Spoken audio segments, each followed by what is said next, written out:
Pokemon Let's Go Pikachu and Pokemon Let's Go Eevee are some pretty crazy games, mostly because they have split the Pokemon community like nothing I have ever seen before, and I started playing back in the Red and Blue days. So what ended up happening? Well, it really felt like that by the end of the first trailer, you either loved or hated the games. A lot of people, they saw this and went, oh my goodness, this is exactly what I've been wanting. Nostalgia, 3D Kanto, change, this looks like an amazing game. But then a lot of people also had the exact opposite reaction with just hate and negativity, and that's kind of like one of the big problems that we have right now. It's just so split at how people are responding to Pokemon Let's Go Pikachu and Eevee, and I feel like one thing is really to blame for that. And that just kind of goes with the announcements that we had for Pokemon Let's Go Pikachu and Eevee, and the way that it was done. So it was actually kind of done in a pretty strange way, because we had this, out of nowhere. You know, there was like some leaks and rumors going on. I think maybe a press conference was being talked about on another news site, and we're like, okay, is this actually going to turn, is this just like, you know, some businessy thing where it's not really going to get too much information? But no, then the Pokemon company tweeted out, attention trainers, a Pokemon press conference is about to begin in Tokyo. You'll want to turn your notifications on for this. So we didn't get like a Nintendo Direct, wasn't a live stream, didn't really have direct videos. We were just kind of like, oh, it's underway, what's going on here? And then we were getting like random tweets from both Pokemon Company, other news sites, and this was the first game that they announced, was Pokemon Quest. Now, the thing is, I absolutely adore Pokemon Quest. I played that game into the ground, and I really want there to be a Johto update in this game to get continued support, because I think it's definitely worth it, but that isn't what people were wanting to see. They didn't want to see a cheesy Minecraft-looking Pokemon app game when they were expecting news about the Generation 8 game, because that's what we thought it was going to be at the time, or anything about Pokemon on the Nintendo Switch. So this comes out, and then immediately after that, oh, Pokemon Let's Go Pikachu and Eevee. So you barely have any time to kind of understand what's going on, and then we see this. Rumors, leaks, if you've been exposed to them or not, this is your next Pokemon game, and that was immediately met with just disdain from a lot of people. That people saw the names Let's Go Pikachu and went, wow, these games are dumb. Just based off the names or based off the little bits of gameplay, and then this is the Pokemon Company's greatest mistake. Announcing a 2019 game after doing this kind of weird reveal leading up to it, and then having a game that would have to have been divisive from just like a gameplay standpoint, that the developers knew. Game Freak knew that they were taking a chance with this, that people would just absolutely love it, or they would just absolutely hate it. And the way they follow that up is by giving the haters an out. With Pokemon Quest and Pokemon Let's Go, there are so many ways to explore the world of Pokemon. Trainers can look forward to even more with an all-new Core Series Pokemon RPG title in development for the second half of 2019. Now, the way that they announced it, you know, they're like, no, Core Series, all-new Pokemon RPG title, like, even though Pokemon Let's Go Pikachu and Eevee have been confirmed to be main series games by the developers, it's like even the Pokemon Company knew that people would see these as spin-off games, so they had to make it clear, like, this is what you want, this is what you're looking for, this is what you're waiting for. I mean, look at how many, like, tweets and stuff it got. So 72,000 retweets, 147,000 likes, massive for Pokemon Let's Go, because people were, like, excited for the new Pokemon experience. I mean, that's still a lot. Like, that's a lot of people that immediately turned around and went, good, these games look like crap, I'm going to see you guys in a year and a half, Nintendo or Pokemon. And that is not a good business decision, because all it's going to do is lead to lost sales. That means people that would just buy this because they buy every Pokemon game and they're just going to make the best of it, now they have a reason to complain. Now they have a reason to be, like, to make an excuse. Now they have a reason for their entitlement to feel justified about, oh, these games are just bad, and then we wait for the good game. The real Pokemon game is coming out a year from now, and I guess, you know, even though the announcement was made, we're going to get the announcement maybe early 2019, or at least sometime. We're going to be in a news cycle by this point, so people can wait 9-10 months and then actually get back into Pokemon with this. And it's a weird thing, because we already knew, like, there's going to be a new Pokemon game coming out next year. Generation 8 is bound to happen soon, especially for the Nintendo Switch. So even with the announcement of Pokemon Let's Go Pikachu and Eevee, like, a new Pokemon game is on the way. But just like the way that they confirmed it, you know, Core Series, this is the game that you guys want kind of idea, that's really what spoiled people and then turned off Let's Go. So now no one that didn't like Let's Go is giving Pokemon Let's Go Pikachu and Eevee a chance, because they're just like, well, I'll just wait for next year.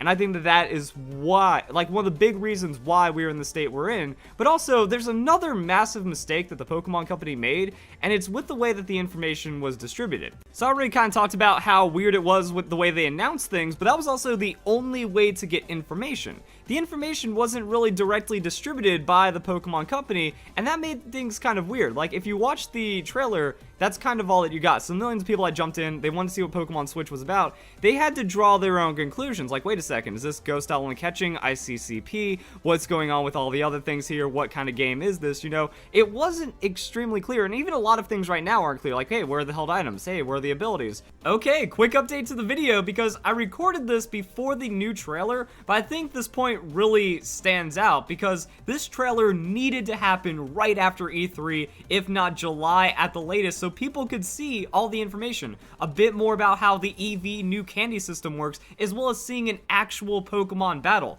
Sure, it's just legendaries, but I think that would have made people feel a lot better about these games, and also that intro cutscene is just so good. Like, it's an amazing trailer, and I think it just kind of shows that Pokemon, they're missing the ball on the timings and the information that they need to be giving. And even the day before this, that was when Joe Merrick got to play 2 hours of Let's Go, and we learned that there's no abilities, no held items inside the games. And that came from, you know, third-party interview news site that not everyone is going to check out, but more people are going to have access to, like, the official Pokemon YouTube channel or something like that. So the information's still obscured, but we're getting it? I don't know. I just think that Pokemon, they could have done this a lot better, and that's kind of the point, well, the points inside this video.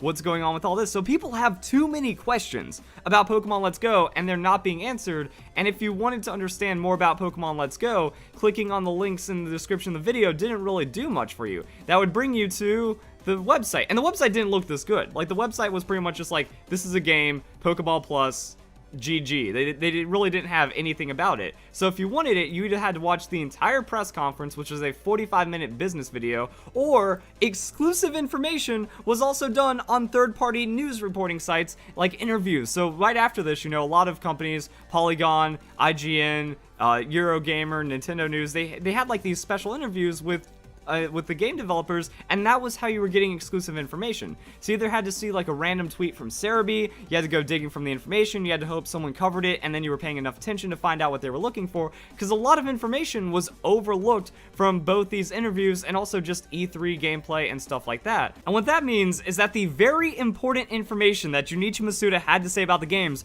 weren't making it to the people that it needed to make it to. Like, there's a lot of people that still don't properly understand Pokemon Let's Go. People are saying, how do you gain experience in these games? People are saying, is there IV? Is there EV training? People are still calling it a spin-off game just because their hate for the games is that deep, and they haven't looked at any of the information about the games. They're choosing ignorance just to be negative about the games. I think that's also because of the way that Pokemon ended up doing this. Like, look at what Junichi Masuda said. So for me, having worked on the Pokemon main series games and Pokemon Go, both the players that have enjoyed our RPGs and all the fans are extremely important to me, but also the people who played Pokemon Go, and that was their first Pokemon game. They are also extremely important to me. So Junichi Masuda, he wants every Pokemon fan to feel welcomed, and that message isn't getting through to the hardcore players that are against Pokemon Let's Go. They see it as an easy game despite not having any gameplay backing it up. They think it's going to be as handholdy or worse than Pokemon Sun and Moon, again, despite having zero gameplay backing that up.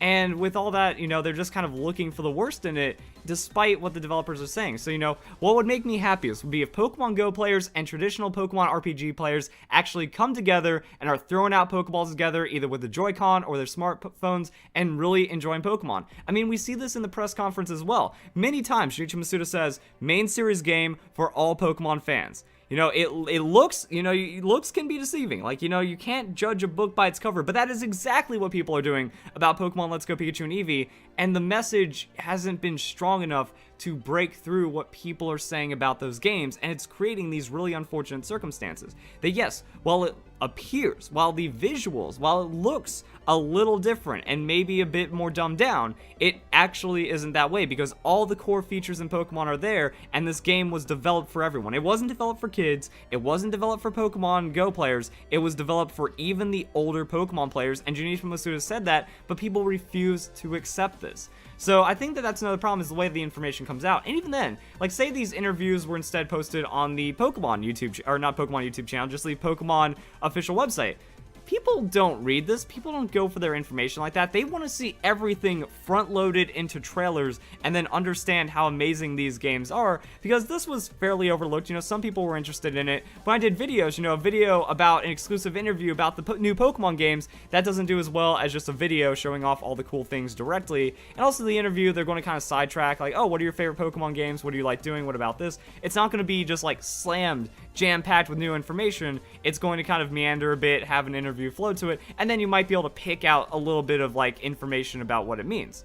And people really aren't about that these days. But that also brings us to some other problems. Like, people also didn't even think there was Wi-Fi because of miscommunication. I think it was either My Nintendo News or another site. They reported that there's no Wi-Fi whatsoever, when that is completely false, because then at E3, people ignored this gameplay. Like, people still think to this day that there's no online battling, there's no online trading, because they want to believe that negativity spread like wildfire, and then the truth never caught up to it. But yeah, we ended up getting gameplay information that showed us the trades, and then inside the E3 gameplay, they were like, yeah, there's battling, there's not going to be a battle spot. And some people are getting that confused. Like, you can still go on and do friendly battles, it's just not going to be battle spot oriented, which doesn't make the game easier or more babied or more handled or anything like that. It's just going to be a different flow for the way the games are going. And we see trades, we see all these things happening, but people still don't understand that they're in the games, and they're using that as a bad thing. So I think it's a lack of clarity. It's announcing a 2019 game, but also not giving us enough information. And another mistake is, I think, listening to the fans in a weird way. That listening to what the fans want is what created Let's Go, and then the same people that said, hey, I don't want the games to be the same over and over again. I want Pokemon following me. I want to see Pokemon in the overworld. All these people were demanding these things in Pokemon games. A Pokemon game finally has it, and now they hate the games in response. So, like, you can't really please any Pokemon players these days, and it's so strange the way it's done. Unless they get the perfect, idealized version of the game in their minds, no matter how much you add, unless it's perfect, people are going to be against it. And that's kind of how it ties into Pokemon Sun and Moon. Because with Pokemon Sun and Moon, people are saying, oh, we're getting way too much information. We're getting way too much news. Game Freak, they can't give away all the Pokemon like this. They can't spoil everything before the games come out anymore.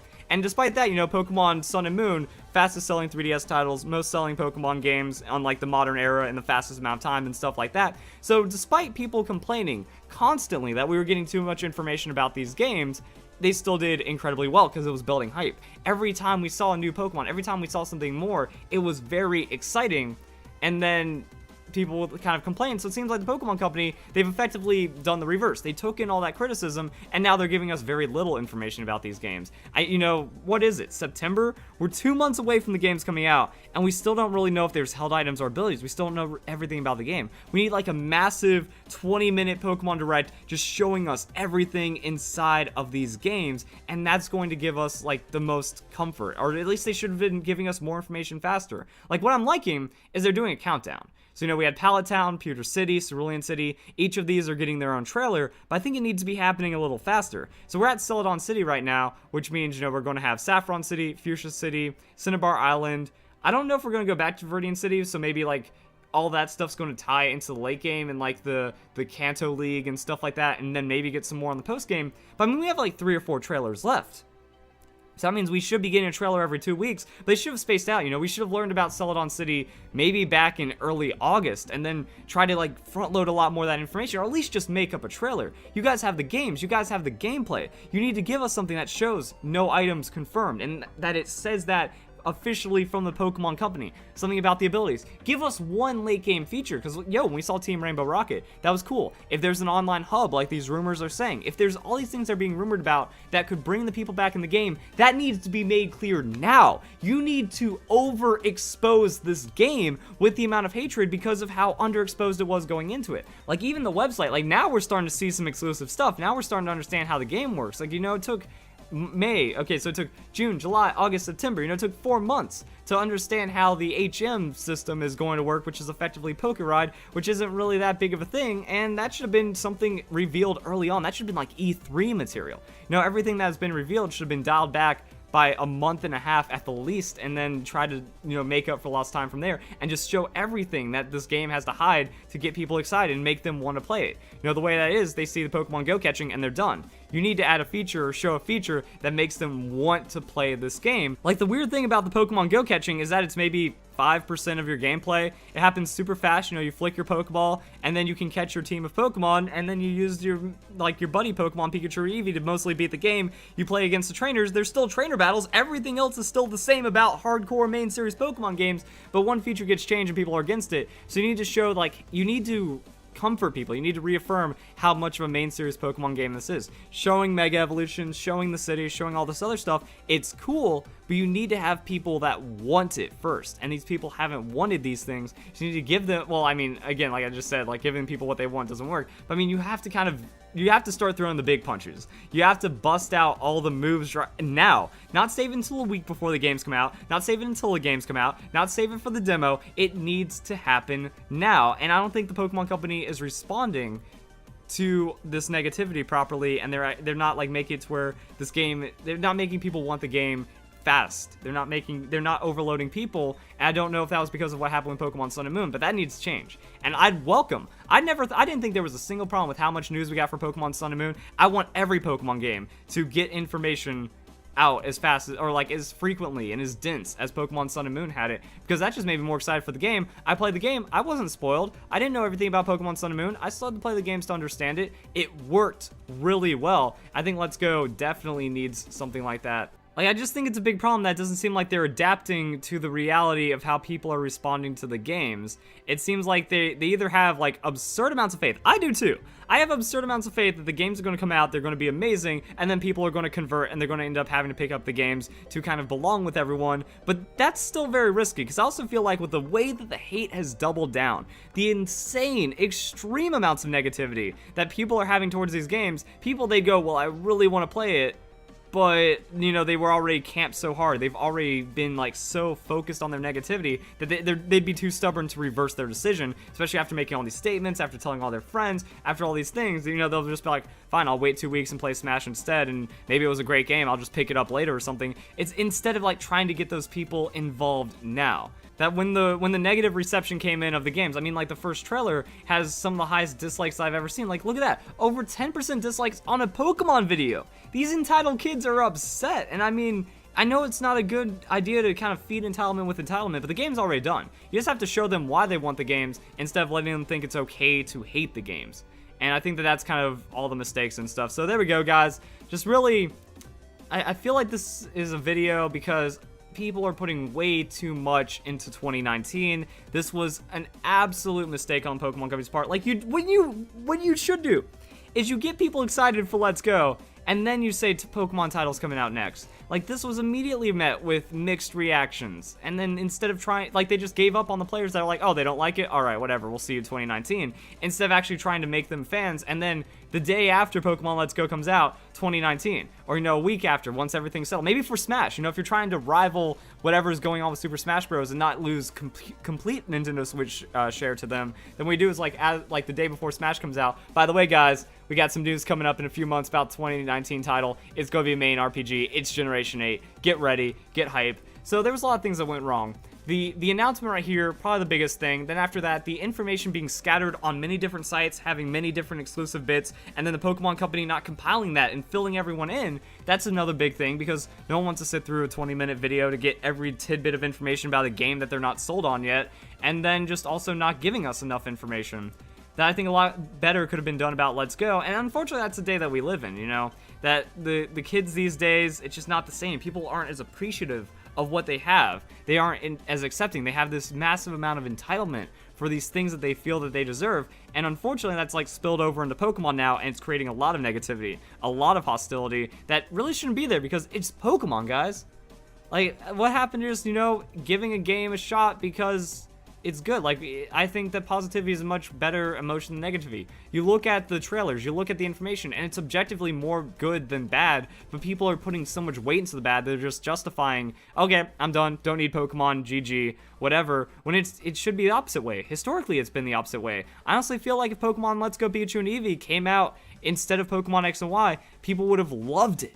People would have been all over it. People wouldn't have been as, like, even if it's done the same way, people wouldn't have been as negative. They would have been like, alright, let's give this game a chance, looks fun. But now people are writing off the games before they even know a single thing about it, and that's super upsetting. So guys, enjoy the video. Hope you all have a nice day. Thank you very much for watching.